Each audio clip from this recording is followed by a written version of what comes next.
Live Leadership Talk. Today we're going to be talking about leading employee performance, the positive performance leadership system. We'll give Instagram a minute to do what it's got to do, let everybody know that we're online, and then we're going to get started. I'm going to try and fix my camera because it's just never straight enough. The holder seems to... what are you going to do? All right. Welcome. Hang on, we're telling more people, more followers to join your video. Well, we're going to get started because there's a lot of stuff to cover. We're talking about leading employee performance. I'm Steve Karagulis, your Chief Pathfinder. Before we get into that, sometimes people ask me, why Chief Pathfinder? I come from the corporate world where titles can mean so much, but can also mean so little. So I figured I'd give myself a fun title and let everybody else figure out whether or not it means anything. So welcome. We're covering leading employee performance. And good morning, Mike. One of the things that I encounter a lot when I'm dealing, when I'm helping businesses, when I'm helping them deal with their issues. Good morning, Jay Schwab. We're talking about leading employee performance. And one of the things that we deal with is a lot of times, good morning, Aline, managers don't know how to deal with an issue when it comes up. So what I mean by that is you've got an employee, they're not performing to expectation. How do you handle it? And so often, as we're going to see, managers don't know how to handle it. And just letting everybody know, the camera is actually shifted. It annoys me because it looks like my frame is crooked. But so managers will often not deal with it effectively, hence causing some more issues down the line. We're going to look at that today. We're going to cover that. Of course, I help small and medium-sized businesses improve their operations through leadership development and people processes. So people processes like recruiting, training, performance management, like we're going to look at today, performance leadership, coaching, feedback, training. So those are all things that I help them do. And it usually starts with they've got a performance issue. They contact me because they want to see if I can help. And I usually begin, we have a discussion. And then if it sounds like it's something that I can do, that I can help them with, I investigate further. That investigation, if it shows that, the research, the interviews I conduct and the surveys shows that this business has a problem because of leadership and usually they're related, the people processes within the company, that's when I offer my services and I can help them out through coaching and consulting. And typically we set some goals, create a plan, we tack the plan, and we provide the training and the resources so that their managers and leaders can succeed. One of those resources, one of those trainings are what I'm going to do really quickly for you today. I'm going to give you an overview of the positive leadership system. So to make you understand the goal of performance leadership, imagine you have a neighbor and your neighbor has a dog. And this dog is not kept on a leash. This dog is quite menacing. And so your kids are afraid to play outside. Your mailman, mailwoman, or Amazon delivery person, they're telling you, look, we're not going to continue delivering because we're scared to get attacked. That dog is really menacing. And the dog's now they're pooping on your lawn. It's digging up your flowers. So you've got an issue. And so you're going to have to talk with your neighbor. But you can't just walk over and really tell them how you're feeling because you're still going to have this neighbor. So your conversation has to have two goals. And these two goals are the same as any performance leadership interaction that we're going to have. When we're leading employees, we want to achieve these two same goals. The first one is we need to solve the problem. So whether we're talking about a neighbor with the dog or we're talking about an employee with a performance issue, we need to solve that. We need to bring their performance up to expectations. The second thing we need to do is we want to maintain the relationship. The reason why we want to maintain the relationship is if we don't, we're going to have problems down the road, right? So imagine with the neighbor, if we go over, we solve the problem because we say, I'm going to sue you if that dog comes on. Okay, you may have convinced them to leash their dog or to not let it run wild. But now you may have another problem in that your neighbor is not so friendly anymore. And so the same plays out with an employee. If you just go in with the standard way of doing things, the punishment, the discipline, you go in, You deal with the problem. So now they're going to show up on time, or now they're going to hit their targets, whatever. But you've damaged the relationship. Good morning, Milton. And down the road, that lack of relationship between you and your team member is going to bite you in the ass. And so let's look at this system. So today what I'm going to do, I'm going to review the problems that arise from poor performance management. I'm going to introduce the positive performance leadership system. We're going to understand the benefits of better performance leadership, and I'm going to review the steps quickly of positive performance leadership. So what is positive performance leadership? Well, the first thing is it supports the belief that employees are partners. Our team members are partners, one, in their success, obviously. And so we're setting them up for that. And the second thing is they're partners in the success of the team. We need them on board. We need them rowing in the same direction if we want our team to succeed. And so that's two of the foundational beliefs of this system. It focuses on, like I've already mentioned, solving the problem and maintaining the relationship. It eliminates the criminal justice mentality, the crime and punishment. Good morning, John. We don't want to have a criminal justice mentality when working with employees. It just doesn't work. And there's an easier way for managers to deal with performance issues without having to be mean or strict. There's an easier way. And I've used it for years. And so that's what we're covering today. This system helps leaders confront poor performance. One of the things that I see, and if you're a business owner or if you're a director and you've got other leaders reporting to you, often what we're going to see is, especially inexperienced managers, they're going to walk past certain things. They're going to overlook certain performance gaps because they don't want to have that difficult conversation, right? They don't want to impact the relationship. They know if I deal with this, if I tell them, hey, you're late, for example, that may cause a rift in our relationship. So I'm going to let it go. And I'm going to say this over and over again. The standard we walk past is the standard we set. And so in doing that, we're hurting our team's performance. And so making a system a little bit easier for the leader to confront poor performance allows them to manage performance even better. So that's what this system does. And it protects good performers from ineffective leadership. So the people who come in every day and do exactly what's expected, well, we're hurting them. We're hurting their motivation. We're damaging that relationship when we're allowing the low performers to get by with what they're doing. And there are other ways that poor performance leadership is going to hurt our good performance. So that's what this system is about. Before we get more into it, let's think about how many managers lead performance.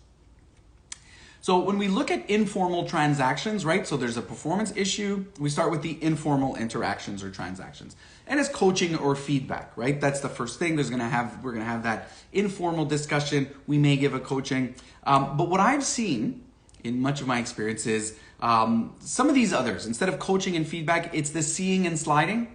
So seeing and sliding is I notice that they're doing something wrong and I let it slide. Or I slide by. I just didn't see anything. I'm going to keep going because I don't want to deal with that. I don't want to impact the relationship, and I'm going to wait. Which brings us to the next one, which is if I say nothing, maybe it'll just go away. And so that's the second informal interaction that many managers do to lead performance. If I say nothing, maybe it'll just go away. I'm going to turn a blind eye to it. The standard I walk past is the standard I set, but I'm going to let this one go. And it'll just go away. It'll fix itself. Another way is the bullshit sandwich, right? It's the if I say good things and then slip in one corrective point, everything will be okay. It'll make it easier. I can protect this relationship. Well, sometimes that may work, but in most cases, one of two things happens. It's either the employee hears all the good things and says, yeah, there's just one bad thing going on. I'm doing great. I'm gonna just keep doing what I'm doing. You missed your point if that's how they take it. The other way is, it's a this are good, but that's how the leader approaches it. And that but negates everything we've said before that. And so the employee, the team member, only hears the negative and then starts thinking, my boss only thinks I'm doing bad things? What about all the good things? And so the emotional bank account is emptied and we've basically damaged the relationship with the team member. Another way is I will give you your opinion, right? Or also known as the one-way conversation. And this is where managers say, I'm going to deal with it, but I'm going to go tell them that it's wrong and that it needs to be fixed. And I'm giving them, I'm telling them it needs to be fixed immediately. And so there's no discussion. There's no real, we're not really looking into, well, what is the cause of this? How does the employee see this? And how can I get them on board to correct the issue? Another way to deal with the poor performance in the informal interactions is I'll just have someone else do this instead. They're not doing it, I'll give it to somebody else. So John can't get this done, I'm going to give it to Jackie because Jackie gets everything done. I'm going to give it to her and I know it's going to get done. But what have I done now? I've rewarded the poor performance by saying, hey, you know what? You can take it easy. I'm going to take this off your plate. And I've punished good performance by saying, you do everything well, I'm going to give you more work. And I've seen this over and over again in different companies, different levels, where the manager thinks that's the right thing to do. But in this case, the manager's only really caring about, hey, I only care about my results. But they're missing the fact that I'm now rewarding my poor performers and I'm punishing my good performers. When really we want to do the opposite, right? And then the last way that I've seen these informal transactions go is I can't take it anymore, and I'm going to react emotionally. So I can't take it anymore, and I'm going to react emotionally. They've let it slide, right? They've seen it and let it slide. They've hoped that it's going to go away, and it hasn't. It doesn't fix itself normally on its own, and now they've had enough. And now they're going to go do I'm going to give you your opinion. I'm going to have this one-way conversation. I'm going to tell you that it needs to be fixed. So you can imagine how you haven't said anything to the employee. They're doing whatever it is. Sometimes they'll know that it's wrong, but often they don't know that it is wrong or they don't think that it's that wrong. And the manager comes in with a one-way conversation. You're going to fix this. I'm not impressed. Kind of like how a parent might speak to a child. Good morning, Gareth.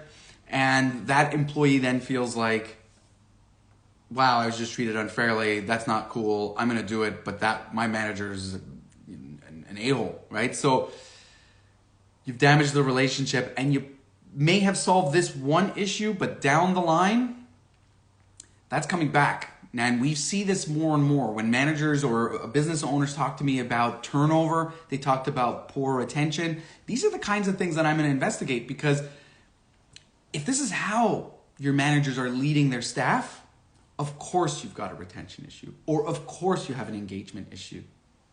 It's not, the leadership is not treating people fairly. And so as a result, well, you get a lack of engagement and a lack of retention. So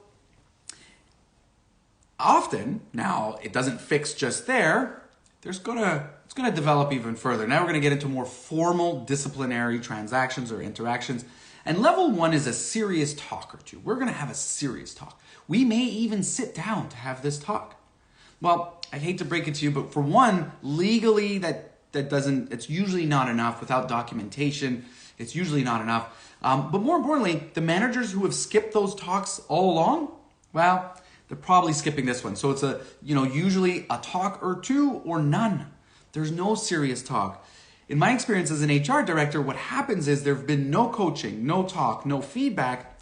And then I get the sales manager, operations manager, whatnot, come to me and say, I need to give this person a written warning. Written warning? What was done prior to this?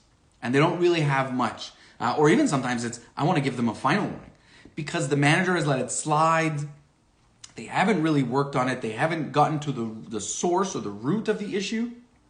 And so it continues.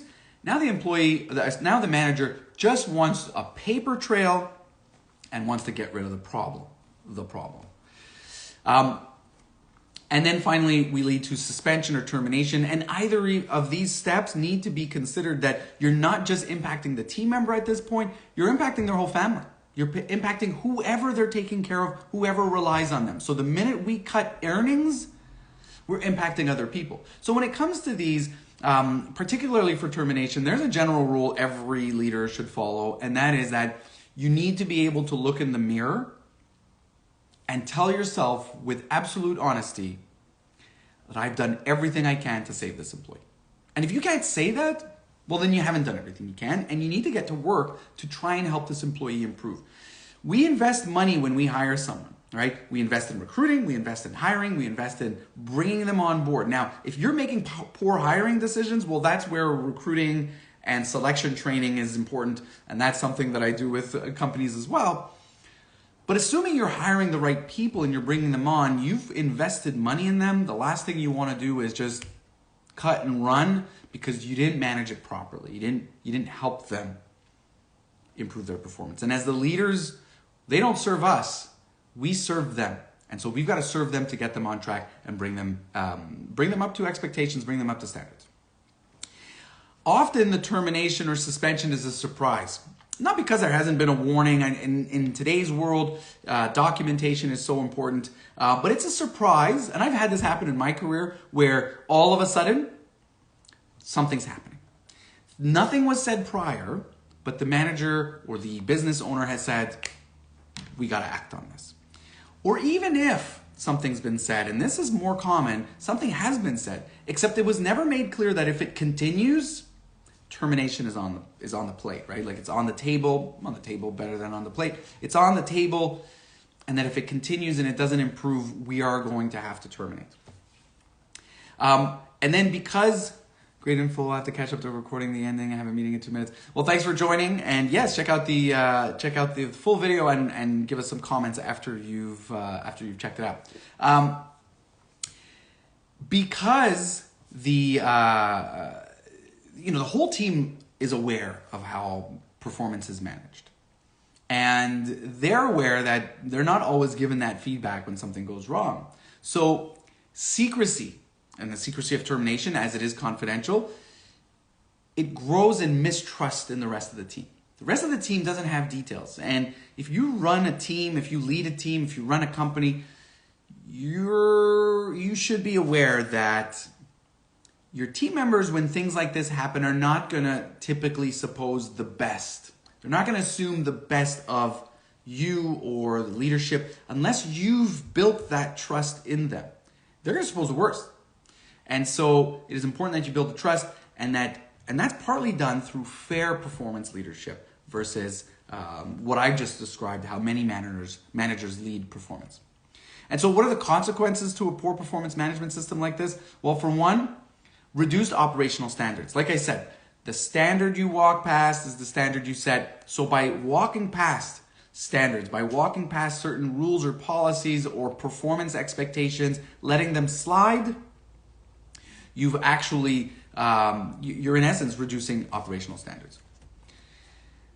Like I mentioned before, in a system like this, the good performers are punished and the bad performers are rewarded. Team members are unaware of the issue. If we're not speaking, we're not coaching, we're not having the discussions to try and improve it, they're unaware. And if they're unaware, they can't improve it. The managers are not set up for success. The system makes it where it is uncomfortable. They're not necessarily given the tools to approach these performance issues with ease. And so they don't. And so the manager isn't set up for success in dealing with the issues.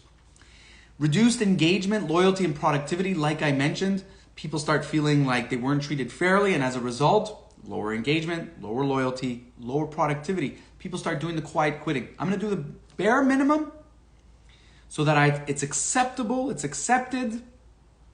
I'm doing exactly what I was hired for, not more, because if I do more, I may make a mistake or fail, and I don't want to get punished for that. And so positive performance leadership, when we look at that system, what is it? Well, in terms of informal transactions, the first thing is going to be a positive contact and retraining. We need to ask ourselves, if the team member's life depended on it, could they perform the task? If the answer is no, or you're unsure, we need to revisit training to ensure that they have the knowledge. And this is the same thing. It's not necessarily training. It could be I've seen this where people say, I sent this rule, this new rule that I put out, I sent it out by WhatsApp 3 weeks ago to the group, and this person's not following it. Okay, but if this person's WhatsApp is like mine in some of these groups, that message is 3 kilometers high, right? I'm going to have to scroll for days to get to it. And so the fact that you mentioned it once doesn't guarantee that the person knows it. The fact that you put up a memo doesn't guarantee that they know it. And so the first thing is to ensure, did they know? Do they know? Do they have the knowledge, skills, or abilities to do what I'm expecting? If the answer is yes, we're going to look at that next. But if it's no, positive contact, because that is the first step of creating a positive atmosphere of training. We do that and we retrain, we give the information, we make sure that they're up to speed and they can do what they're expected to do. If they knew and they didn't do it, well, the first step is a coaching session and feedback. So the coaching is a discussion. We're going to talk about it and we're going to try and find resources, be it training, be it added time, practice, so on, to allow them to succeed, okay? All of these steps, the informal transactions, are positive and solution-oriented. Remember, we're trying to solve the problem and maintain the relationship. So we're going to involve the team member, and we're going to look at that when we look at the system in detail. We're going to involve the team member, and it's easier. Doing this is easier for the manager to have the needed conversation because now it's no longer one way. It's no longer me telling you. It's a, hey, I need your help. I have a problem. We have a problem, and I need your help. And that's how we open up the discussion.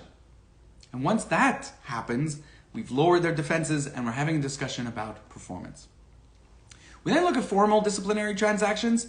First one is a verbal reminder. Although we say verbal, it's still documented. In fact, every step we're going to document, we're going to take notes. We're going to make sure, because part of this system is we always go back on the past conversations. Because as you'll see, we get commitment from the team member to improve. And since we get commitment from them to improve, we want to go back to say, hey, this is what you said last time. What happened? So the first one is the first level is a verbal reminder, and the second one is a written reminder. Now you can call it a warning, call it a reminder. That's just it's just a change of a word. The step is what is important. We're trying to remain positive and solution oriented. We're not getting into discipline. There's no other need to put in any sort of consequence or whatnot, because the discussion should be enough. It should be clear that this needs to be improved. We're having that discussion and we're making it clear. And we're ensuring that they will improve. And if they don't, we follow up again. And then the final level, right before termination, is what we call a decision-making leave. That's basically where we say, we've had all these discussions. It's not working. You're still not meeting expectations. So I'm going to give you a day off. You're going to go home. I'm going to pay you. You're going to go home. And what I want for you is to go home and use the time that you're being paid for to think about whether or not you can meet the expectations that we're expecting from you, that we have in you. We're putting the onus on the team member. Because if the team member says, hey, I can't, okay, no problem. Let's cut ties, let's move on. Not everybody is meant to succeed on our team. If the team member comes back and says, I'm ready to do it, I'm ready to do everything, the understanding is, well, it's not just this. Like, we got to this point, we want to see good performance in everything. And if you don't, the next step is termination, and I need you to understand that. So that is the performance leadership system. They're structured follow-ups on previous conversations. When we start moving on, like I said, we look at the previous conversation. We're making sure there are no surprises. So what are the benefits of effective performance leadership? Well, for one, it's improved communication. As opposed to walking past and not dealing with something, the managers are going to have the discussion. It's not a confrontation. It's like I said, hey, Joe, we have a problem and I need your help. Natural reaction of anybody when you say that is, what could I do? You're on a team. So we have a problem and I need your help. Lowers their defenses and it makes it easier for the manager to have that discussion. Of course, if your managers are dealing with issues, you're going to have improved operational standards. So that's another benefit of the performance leadership system. Good performers are rewarded. Poor performance is confronted. Now, we're not dealing with the people. We're dealing with the issue. We're not trying to solve the person. We're trying to solve the problem. We want to maintain that relationship. So we're focused on the issue, not the person. And in this system, because we're dealing with issues, because we're having the conversations and we're working to solve the problems or the performance issues, good performers are rewarded, bad performance is corrected. The team member is aware of the issue. We're making it abundantly clear. Let me start that again. Team members are aware of the issue. We're making them abundantly clear that this is an issue in your performance and we need to have it fixed. We're making sure that they understand we're partners in this. So what do you need from me? What can I do to help you succeed? Again, the goal, solve the problem. If we have all our team, everybody on our team performing to expectation, how much further can we go than if everybody's doing the bare minimum? Or if you're letting people not meeting expectations slide. So because the team member is aware of the issue and we are going to give them support, they have a higher likelihood of improving and hence protecting our investment in them and keeping our team cohesion high, relationships high, and productivity higher. This system sets up the manager for success, which allows the manager to set up the team for success. And like I've mentioned, I keep talking about an improved relationship. The improved relationship gives better productivity, better performance because of improved engagement. And of course, whenever we do any sort of performance management, we need to be considering the documentation required. And so this system allows for documentation throughout, and that improves the organizational standing should it ever get to litigation. Good morning, Kind Walking. So in most jurisdictions, I'm in Montreal, Canada. I've led HR in a few provinces, and I know that in the US it is similar. Documentation is required. Documentation, and you know what? For me personally, it's not just we shouldn't just be doing it. And that's when I used to get, when I was an HR manager, and I used to get managers come in and say, I need to write them up. They were railroading someone out. They just wanted to have the documentation to terminate. You're not doing your role as a leader. Your role as a leader is to try and improve people to get the best out of your team, not just railroad people. And so the reason why we don't want to document in this system is not just because we want to have the paper trail should we move to terminate. That's a side impact, if you will. Instead, what we want the documentation for is to refer to it if we should have another conversation on the same topic. So what's the system all about? Well, for one, leaders prepare for discussions. There's a performance discussion worksheet that they can use that guides them. It allows them to take notes and prepare. As leaders, our words have weight. If we're not weighing them, we can have a big impact on our team members. And so we should prepare for these discussions. And that preparation also makes it easier for the leaders to have those discussions. The worksheet, of course, because we're taking notes, improves documentation. Documentation doesn't need to be a formal letter. It can be just notes about a conversation with the date, time, people involved, etc. It structures a conversation, so as opposed to a conversation kind of going all over the place, which can, especially in an inexperienced manager, you can have them do the things like, oh, everything's great. Hey, how are you? How's it going? How's your weekend? Oh my God, everything's great. Oh, we have a problem. I'm going to need to talk to you about that. So you've basically set them all up and then you've kicked them in the teeth. So the performance discussion worksheet is going to structure that conversation. Good morning, Andre. And that allows the managers to be more confident in dealing with the performance issue. Like I said, the documentation, it protects you should you go to termination. And it reduces team member defensiveness. When we're prepared in how we're going to talk, if we're just going to, like I said, if we went up to somebody and we said, hey, how's it going? Everything's great. Blah, blah, blah. And this happened to me once. I had a boss said, hey, we should go out for a beer. We go out for a beer. And then at the end of, we had a supper. At the end of the supper and the beer, he starts saying, we need to talk about a performance issue. Why didn't you just talk to me about it? Don't try and butter me up. And it doesn't work, especially not in today's labor market. And so we want to reduce team member defensiveness by starting the conversation properly. We do that by preparing. We do that by structuring the conversation through the worksheet. And we start with, like I've said several times, hey Joe, we have a problem and I need your help. Team member, we have a problem. Because we do. As the leader, I have a problem if you're not performing because my team needs you to perform. And you, Mr. or Mrs. team member, you have a problem if you're not meeting expectations. So we have a combined problem. Remember, we're partners in the success of the team and the team member. And the I need your help lowers the defenses. Natural reaction, like I said. I need your help. How can I help you? What we want to determine through through the performance discussion worksheet in this system is what is the type of performance issue. And so it can be attendance. Attendance is tardiness, leaving early, showing up late, absenteeism, type of, so that is attendance. That's a type of infraction. Next one is conduct. Conduct can be lewd jokes, horsing around. Now in today's world with virtual calls, it can be someone making noise, not muting, showing up inappropriately dressed. Like we've seen, I'm sure, some of those videos online. So conduct. And then the final one are results. Very simply, results. Person's not meeting performance standards. They're not meeting performance expectations or goals. So we determine it because we want to be able to take a snapshot of what they're doing. For example, managers at times have said, I have an employee with an attitude problem.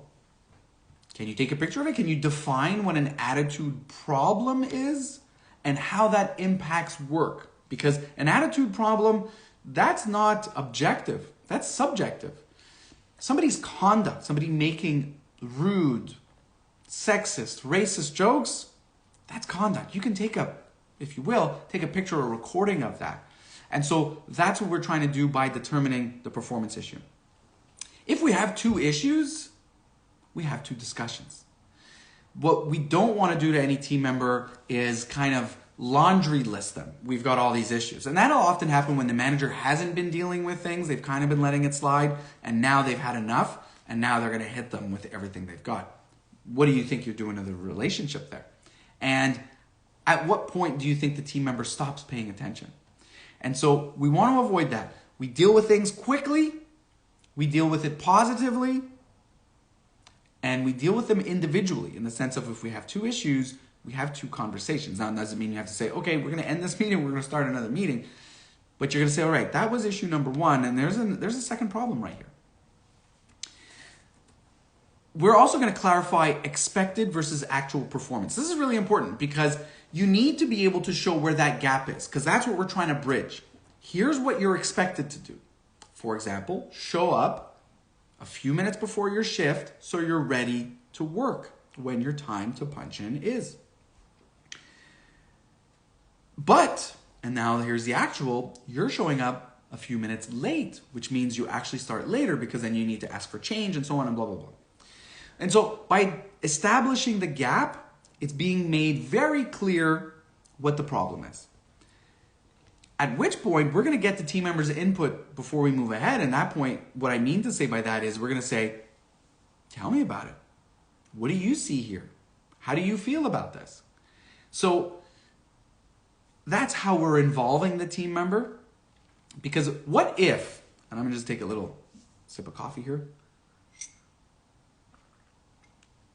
Good morning, Ben. What if you have a team member who's showing up late? You're in a business where it is important that they start on time, and the person's always showing up on time, but suddenly they start showing up late. If you go with a typical performance management system, the manager is going to eventually go up to them and say, you're late. If it continues, you're going to be fired. Something along those lines. Hopefully not as severe. But what if in this system we say, hey, you're expected to show up a few minutes early. You've been showing up 10 to 15 minutes late. Now this is the second day in a row. I mentioned it to you yesterday and you said sorry and it wouldn't happen again, and here we are again. So we need to have a talk about this. What's going on? Tell me about it. Right? So we've created that gap and now we're getting their input. What if they told you, it's because I work another job And now my boss over there has given me a few more tasks, and unfortunately it's taking me longer to finish. And then, it's only a few minutes, but those few minutes means I'm deeper into traffic, deeper into rush hour, which makes me arrive here 10 to 15 minutes late. Going ahead with a disciplinary measure on this would be fruitless. You can discipline all you want. It's not like this other person is going to be able to change what's going on in their other job or change rush hour. And so what could simply be done is, and I'm saying was because this happened to me once, okay,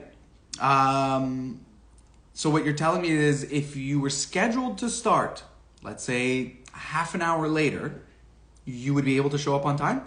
Absolutely. No problem, boss. I got it. I can do it. I definitely don't want to show up late. I like working here. Okay, so why don't we do that? Why don't we schedule you half an hour later? I'll bring someone else in earlier. You'll still show up on time. Everything's fine. What have we just done? We solved the problem. They're not late. And most importantly, we've preserved this relationship. The person can't change what's going on. But if we want to keep them engaged and we want to keep them loyal, well, let's work with them to find the solution. What's more important? That they show up at the time that we decided they're going to need to start at, when we can have somebody else start at that time? Or we keep them overall and we keep them productive? I think it's the latter. We work to gain agreement, right? So once, in this case, in this example, if you say, look, so if I scheduled you 15 minutes, half an hour later, do you think that would eliminate you showing up late? Absolutely it would. I'll be able to show up even early at that point. Okay, perfect. So we'll do that and that'll resolve the issue. Yes, great. Okay, now that we've talked about it, I'll make the change on the schedule starting tomorrow.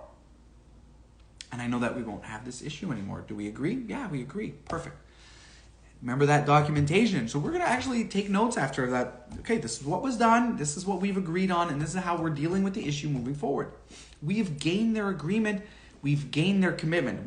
In this example, I've given the commitment that I'm going to adjust the schedule. And they've given the commitment that they're going to arrive on time or even early, given the changes we're making. What we're going to do on the performance discussion worksheet is we're going to prepare good business reasons why it needs to be resolved. Sometimes you may have a team member that says, yeah, that's what's going on, but I don't see why it's important. Having these good business reasons prepared doesn't leave you scrambling or backpedaling or not having any good reasons. You can say, well, showing up on time is important because we need to service our customers and the rush begins at this time. And that's when I need more people coming in, for example.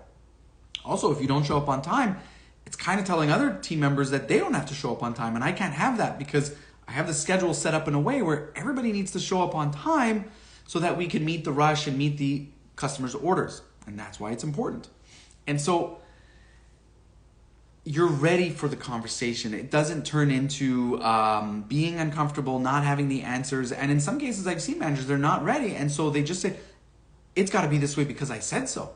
Well, sometimes you can do that with your kids, but we're dealing with adults. We're dealing with workers and team members. That's not going to preserve a relationship. Because I said so doesn't really work for the long term. And so we prepare the good business reasons. Now, there are times where I've had managers say, but what if there are no good business reasons? Well, maybe you need to reevaluate the rule or the expectation that you have. If there's no good business reason to have a rule, maybe you shouldn't have it. We're also going to prepare logical consequences. It does on occasion happen where you explain the gap, right? You say, here's what's expected, here's what's actually happening. There's a gap, we need to fix it. I don't see the importance. Okay, well, here are the good business reasons why this needs to be fixed. They still don't agree. And so now we get into I was hoping we could find agreement on it, but instead, you're not seeing it. So let me just explain to you what's going to happen if this doesn't resolve. And then you go through and you always mention up to and including termination. Because we need to make it clear that, look, I'm not backing down. This is an important standard that I need to have done the right way. And if you choose not to do it, we're going to have a few more of these conversations. And before long, the conversation will be, you're done. And we have to make that clear that this is serious and it's going to get serious. And I often use the phrase, your decisions are going to impact my decisions. It's something that one of my managers once told me long ago, and I still use it because it's got weight to it. Your decisions are going to impact my decisions. Meaning, I don't control this, you do. You decide not to follow the standards. You decide not to meet expectations. Well, I'm not going to have a choice but to go down this path. When we do gain agreement at any of the steps, except for when we do the logical consequences, because by then, the person, we've gotten to that point, we're not really gaining agreement. Now, if we give those logical consequences and then they say, you know what, I'm going to do what you're expecting. I mean, I don't want to get fired. I want to stay here. Okay, great. You know what? I don't want to fire you either. Let's figure out a way we're going to solve this. And that's where I turn it positive. But once we gain agreement, we want to express confidence that we're not going to have this conversation again. We're creating a self-fulfilling prophecy. And so it usually goes something like this. Okay, great. Now that we've talked about it, we've resolved to fix it, we've got commitments, I know we're never going to have this conversation again, right? We want to get their commitment on that as well. Because when we have subsequent conversations on this issue, guess what? Now we've got two issues. Now we're going to have that in one conversation because the first issue is the performance problem. The second one, however, is, hey, last time you said you were going to fix it. I held my commitment, so you needed me to change the schedule. I did that. And you said you were going to show up on time, but here we are again. So I'm not ready to commit more because you didn't uphold your end of the bargain. The important thing to realize with this system is there are no punishments, right? Important thing to realize about this system is there's no punishments. We're not trying to give consequences, or we don't have to. We have a system that we follow. We have conversations, and that should be serious enough. You don't have to get angry or emotional. It's a matter of fact. Because we've done here's the performance issue. Here's the actual and expected performance. Tell me about it. Okay, we've come to a solution. It's going to get fixed. And we do that. There's no need to be angry or mean or tell them, you can't come to the staff barbecue because you're punished. That's what we do with children. And even there is debate as to whether or not that really works. Having a stiff conversation. I mean, you can't fire your kids, so sometimes a consequence is important. The ultimate consequence is termination. Until then, we want to do our work as leaders to get them on board, to get their engagement and to get their productivity up. Their success leads to our success as leaders. And so that's what we're trying to do. And so what if issues don't improve? Well, the manager progresses through the transactions. Like I said, they start with a coaching and feedback, and then they move to a verbal reminder, a written reminder, and then they either do a decision-making leave or termination, depending on the issue. They're going to review the previous conversations every time. Hey, last time we spoke, this is what you said was going to happen. This is what I did for you. I adjusted the schedule. You said you'd show up on time. So we review those previous conversations. And as we progress, more and more responsibility is placed on the team member. Like I said in the first one, I changed the schedule for you and you're still coming in late. What's going on? Now, if he says again, oh, my job changed again. Okay, but why didn't you come to me directly this time? I mean, you knew that I'm open to helping it, right? So again, I'm placing the team member in charge of this more and more as we progress, because as the leader, I can't keep catering to you. I've done this. I need you now to start pulling your weight. I need you to start doing what you need to do to succeed. We're going to get to, as we progress, the logical reasons why it must improve. And the consequences if it persists. And like I said before, we should always mention when we get to the consequences, this will lead up to and including termination. So, this system encourages better communication. It's a clear process to document performance issues. That documentation helps guide the leaders through the conversation. It focuses on solving problems and maintaining relationships. It engages team members in resolution of their performance issues. It puts the onus on them as well. We're partners in this. And it is a progressive discipline system, which is a requirement for a lot of legislations, a lot of I said legislations, but I rather mean jurisdictions. So whether it's a city or municipality or a province or a state, there often are legislation that says you need to have progressive discipline to show that you've worked to try and improve it. And I think one of the most important aspects of this is it protects good performers and it confronts poor performance. This is often one of the biggest issues why teams don't hit their goals. And it's because the managers don't confront the poor performance, and that drags the whole team down. This makes it a lot easier for the managers to go ahead and do that. That's it for today. Good morning, Henry. You missed the end of it, but I'll be posting it in a few minutes. This was the positive the positive performance leadership system. What we're trying to do is have a positive influence on our team members' performance. And that's what I just covered today. I hope you enjoyed it. If you've got any questions, write them in the comments when I post this in a moment, or send me a direct message. I'd be happy to answer. Thanks a lot. Enjoy your Thursday. Hopefully it's a little bit more sunny than it is here. We're expecting a snowstorm. Winter's not over yet. I'll be off for the next couple of weeks, heading off on vacation, but I look forward when we come back, and I do mean we, on the 9th of March, I'll have a guest with me all the way from the UK, and we'll be talking about performance. Have a good one. Take care.